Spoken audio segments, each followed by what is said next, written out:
Okay, so I'm here with the real Young Thug.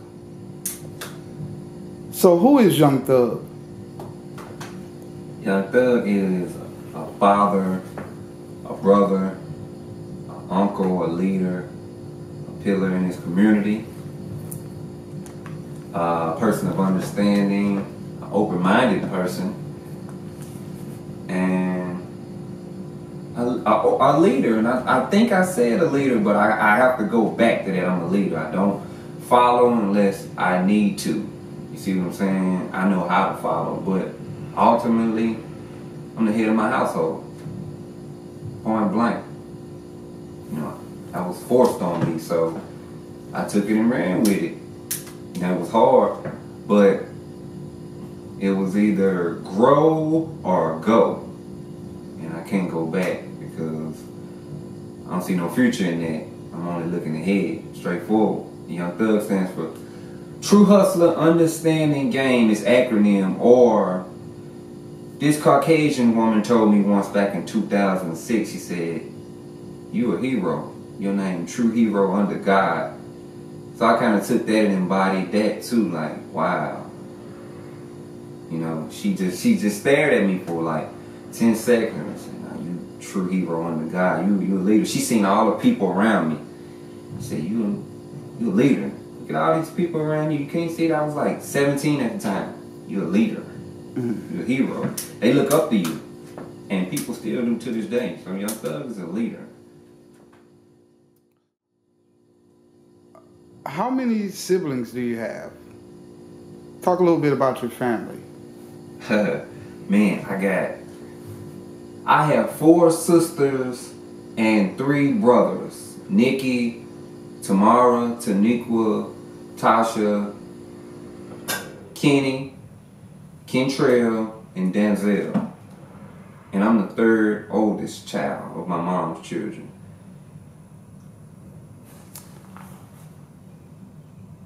How many kids do you have? I have 3.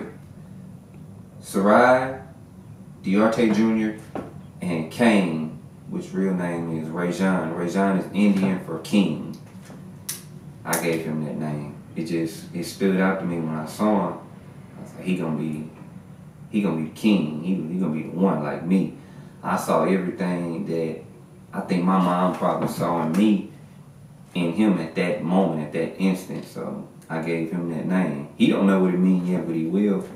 And he embodies everything, you know, about me. He stays to himself. He can function on his own. Sometimes he don't even want me to help him do certain stuff. He does it on his own. He just goes off on his own lane. And the other children follow him. So he gonna be something else. That one. How old are your kids, by the way? My daughter, she's 13. My son, Diarte, he's 7. And Kane, he's 3. Okay. And how old are you? I'm 33. Okay. Now, tell me, what is the main priority in your life right now? My family. My family. Like I said, I'm the head of my household. And I have to look after my mom. I got my sister's 3 children are with us. My youngest brother, well, my next to the youngest brother, his daughter is with us now. And I have my children from time to time. And my uncle. So all of them are kind of depending on me. You know, if I fall, the whole household fall. Because it's just, I don't know. That responsibility was placed on me for a reason, and I don't question it. I just go with it. I just go with the flow. I sit back when things get hard, or when times really get tough. I just sit back and think on what I need to do next. What move I need to make. How can I make sure that they straight? How can I make sure, you know, this happened? Because with my mom needing a kidney, she can't do the things that she used to do. And she can't function how she normally would function. So I have to actually be around a lot if my sister isn't around or my oldest sister isn't around, you know, to help her out and to help with the kids. So it's just, and it gets rough, man. It gets real hard. And I just try to think about how I'm going to do this. But I find strength. I find strength.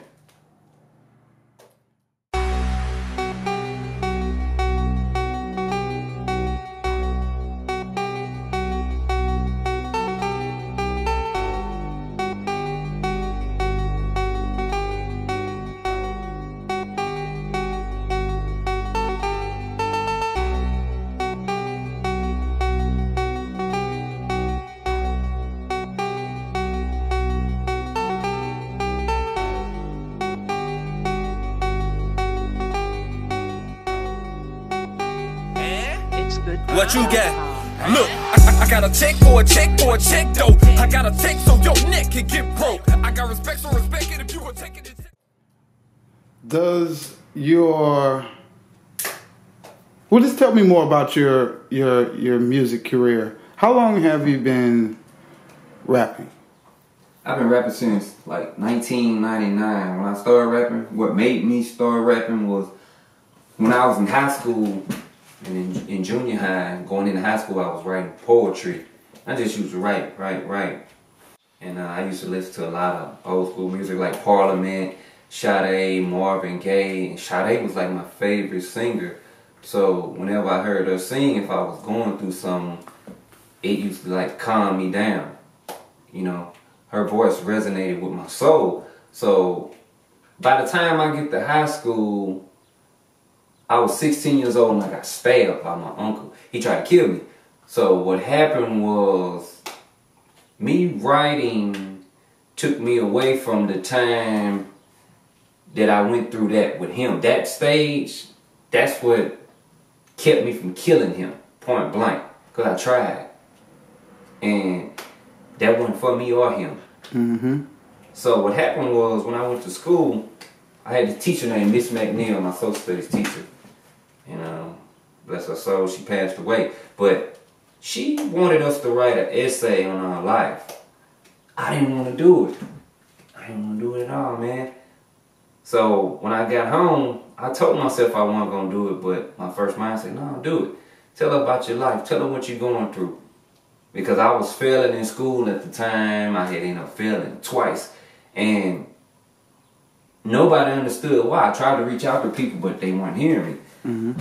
So some said, that's your way to reach out. Tell your story. So when I got to school the next day and I had the essay, I see all the other kids sitting around. It's quiet. I'm looking at my paper. I'm shaking. I'm nervous because I never was spoken in front of people before. So when I went up there, when it was my time to speak, and I got to the podium, as I'm speaking, it's like everything else just cleared out. Everything in me was opening up as I'm talking. I'm telling my story. I'm seeing people crying.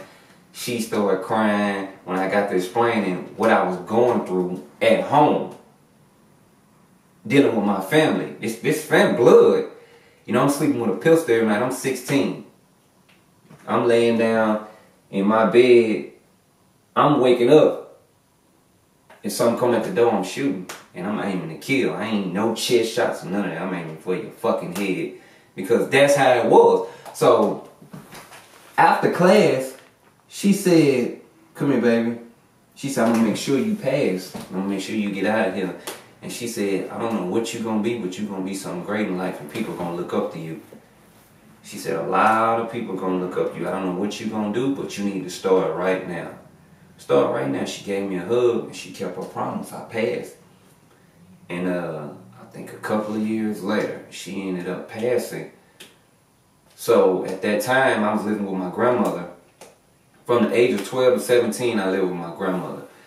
And when I turned 17, I ended up moving back with my mom. So I said, you know what, I gotta try this rap thing. I love music. I think this will work. I had homeboys who rap. I really wanted to push them. But I said, I think I have to try this. So it was a karaoke sitting in the room. And I grabbed the karaoke. We had a shed in the back, and we called it Shack. And it was just a lot of old stuff in there my parents had. And I went back there one day out of school, pushed all that stuff to the side, took that karaoke out there, hung the mic up, and got a tape. We used to use cassette tapes at the time. So I put a cassette tape in, when it got some instrumentals off LimeWire, and started freestyling. Just started, no pen, no pad. Just started freestyling to stay out of trouble. I was hustling at the time. I didn't want to go deep into the game. I said, I gotta find something to take my family out of here and take me out of this game I'm in. So that was my release. So I had two other homeboys, Slugger and Young Flow. I named Slugger Big Slug. I named myself Young Thug.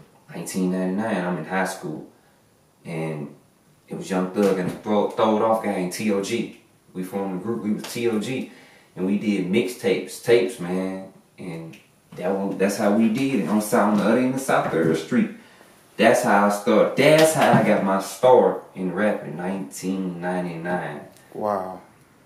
So it definitely sounds like you've definitely embodied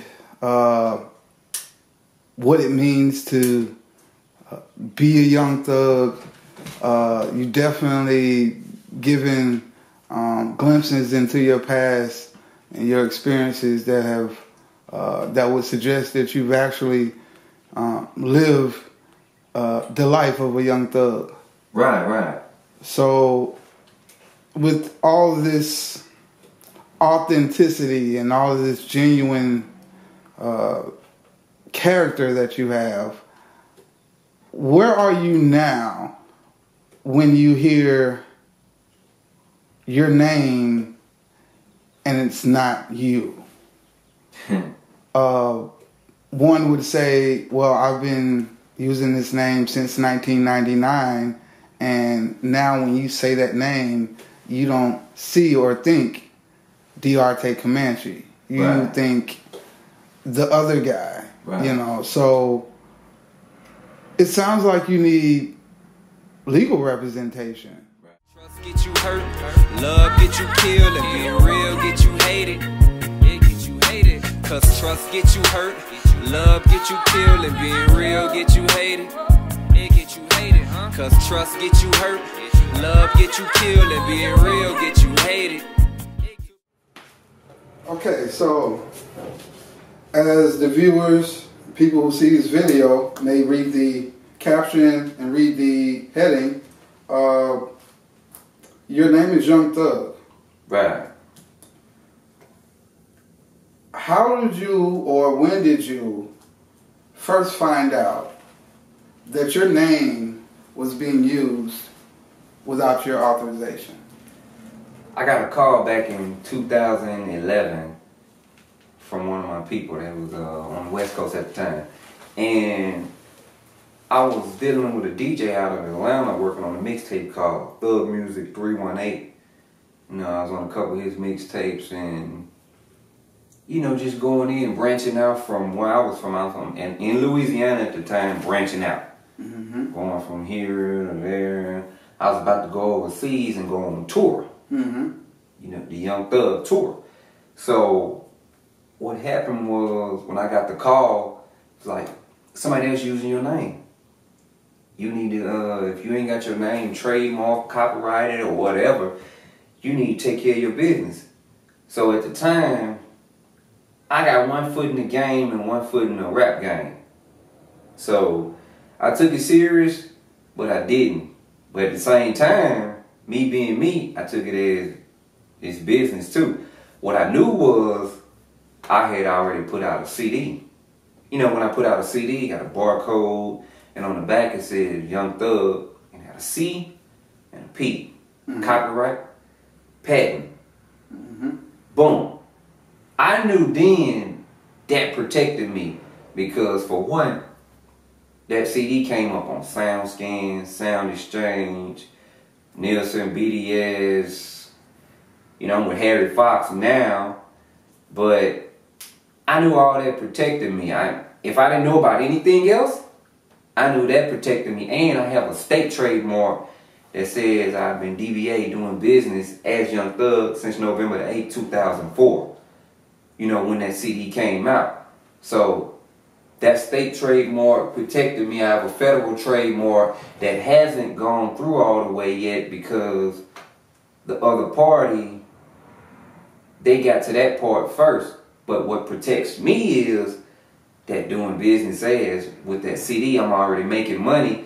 So I have to be the one to trademark the name federally because I start doing business under that name first, unless I stop using it for 7 years.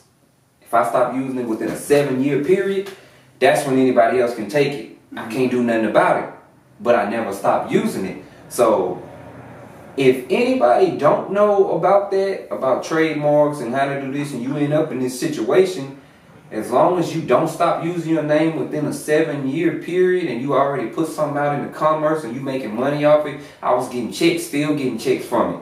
So that's your protection until you trademark your name federally. And I didn't have to get my name trademarked federally at the time because I wasn't signed to no record label. I'm not to this day. I'm independent. So it wasn't a need that I even trademarked it like that. You know, it's mine. That's the loophole in that if anybody try to tell you any different. That's your protection. You know, if you put something out, if you invest in something, it's going to come back to you. It's coming back to you like that, not nobody else. If it doesn't and somebody else does, they call that a likelihood of confusion. So that's where we at now. It's a likelihood of confusion to where his stuff get mixed up with mine, my stuff get mixed up with his. Go more into detail about the likelihood of confusion and how that can negatively affect you as an artist, a person, or a business. Man, when I went to Vegas and to California and to the West Coast, a lot of people heard about me. A few different artists, I ain't gonna say nobody's name. I ain't gonna put nobody out there like that. But they love my music and, you know, my style, my lingo, how I was coming. Say you different. You in your own lane. But we can't deal with you unless you change your name. You can't even get no beats unless you change your name. It's a lot of artists that, you know, wouldn't even work with me. A lot of producers wouldn't work with me because they didn't want to mess their money up or whatever they had going on because of the situation with my name. So, man, I'm going to put it to you like this. It's harder for me than anybody in the rap game right now trying to do this. And the thing about it is I ain't quit yet. I'm still Young Thug. I'm still going and I'm still growing. I'm growing mentally. With this, I'm learning the business side of this as well as learning how people will do you for money. You see what I'm saying? And green, that shit is powerful, man. You know, you got to know what you're doing out here. But, man, it's negatively a likelihood of confusion. Man, that could kill your career. For real. If you ain't built for this, if you don't have a love for hip-hop and music, you don't even need to be in this. Because if it's just for money, you might as well sit down, man. Come in, man. Shut the door behind you. My life like contact after contact after contact, like I'm smoking. These hoes like contact after contact after contact, and they bowling. These streets like contact after contact after contact, like I'm smoking. It's deep like contact after contact after contact, but I'm rolling. But I'm rolling. I'm still here is for the love. I'm here because it loves me. I love it. And this is my way of giving back. I give back, so it's coming back. Even though it's a likelihood of confusion, I'm going to be here. I'm still going to roll. And a lot of the same people who didn't want to work with me will want to work with me in the future. I know that for a fact. I ain't want to stop nobody's money, but hey, it is what it is. I understand that. I understand business. So, when you think about, you know, as a rapper, as a music artist, how it's negatively affect you, that's one aspect. But just imagine if you didn't have any other character or artist using your name, how would your life be different? Elaborate a little on what it would be like to not have to seek legal representation just to put your name out there. I mean, you have a social media following, so Right. people know that you're using this name publicly. Right. It's not like you're, trying to hide and Right. like you're putting yourself out there and people are not taking you seriously. They're thinking this is some form of clickbait. Right. As some people probably, when they first clicked on this video Right. and saw the subtitle and said, no, that's not. So how has this affected your personal life as far as money going toward lawyers or legal representation and not being able to take advantage of the opportunities of being one of the hottest artists in the game today? Man, I had to go back to the streets.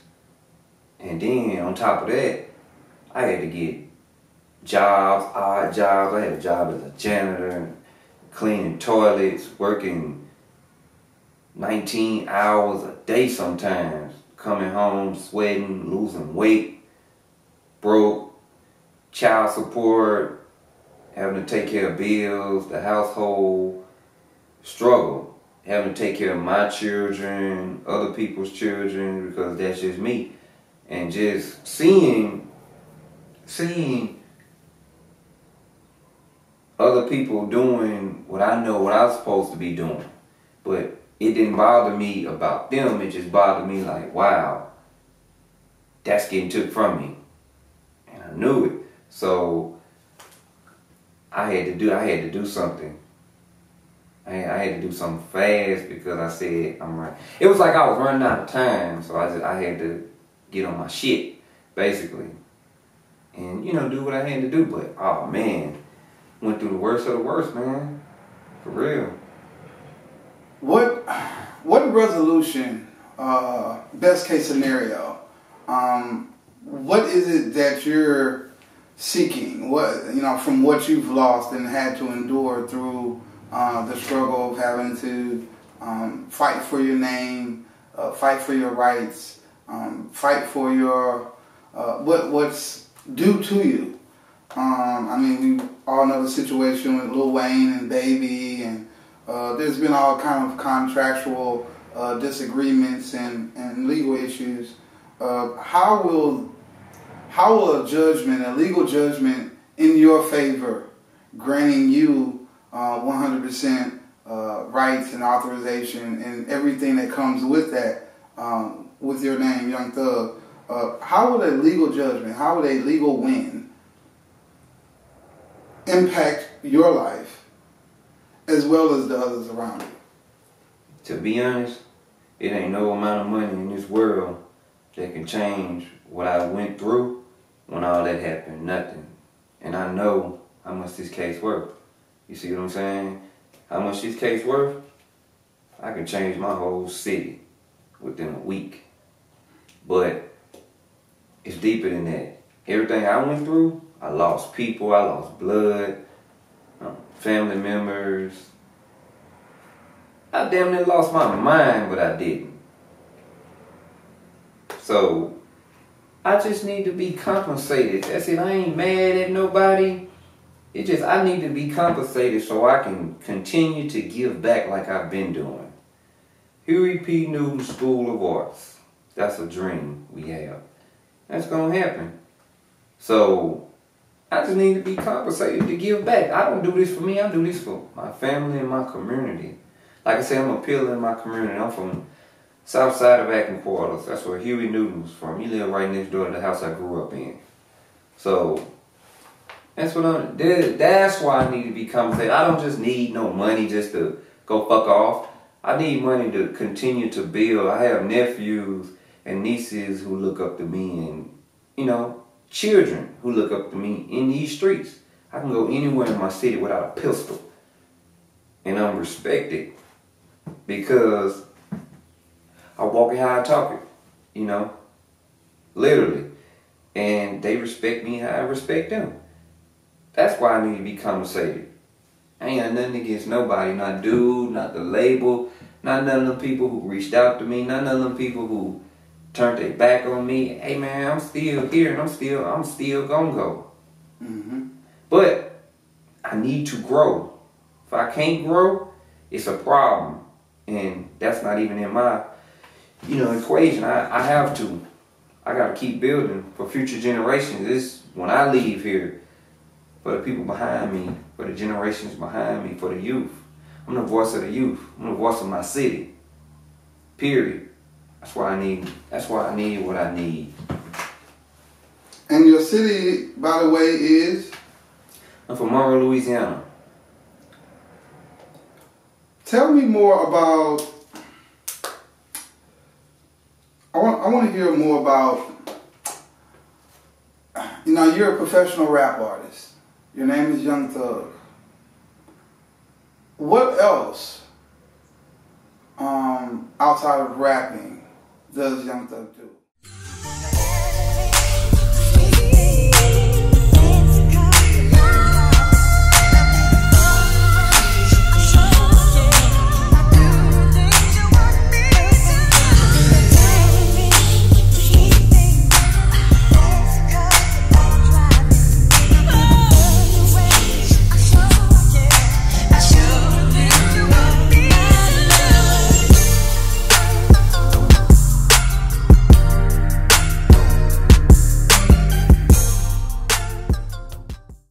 I'm a director.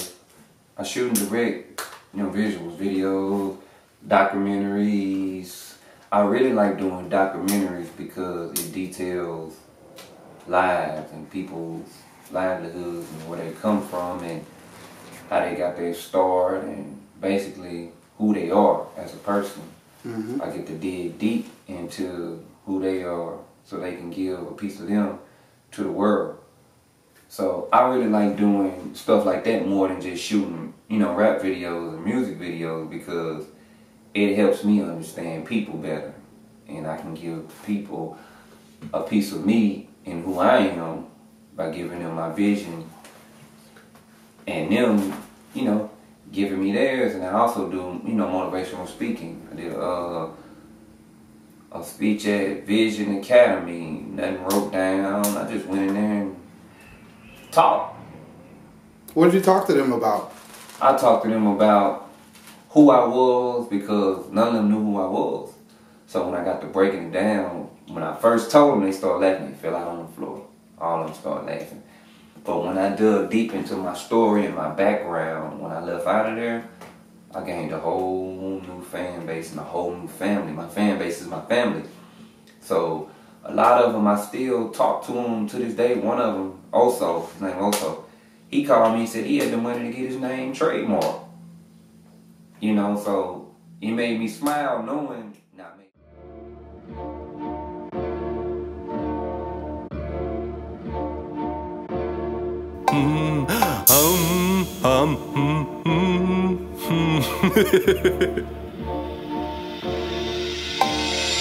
You want gas, call me Texaco. This ain't nothing but dope, nothing but dope, nothing but dope, nothing but dope. Like you took a trip to Mexico. You want gas, call me Texaco. This ain't nothing but dope, nothing but dope, nothing but dope, nothing but dope. Like you took a trip to Mexico.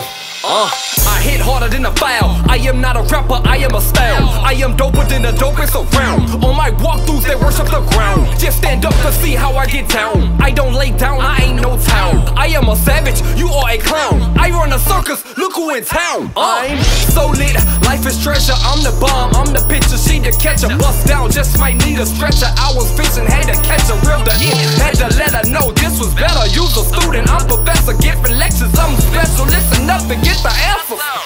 I'm dope, like 1984. I'm crack snuff through the back door. Gold bars on the leg though. Gold teeth on the back row. Dark skin on black though. iPhone to an Android. When it go down, it get back.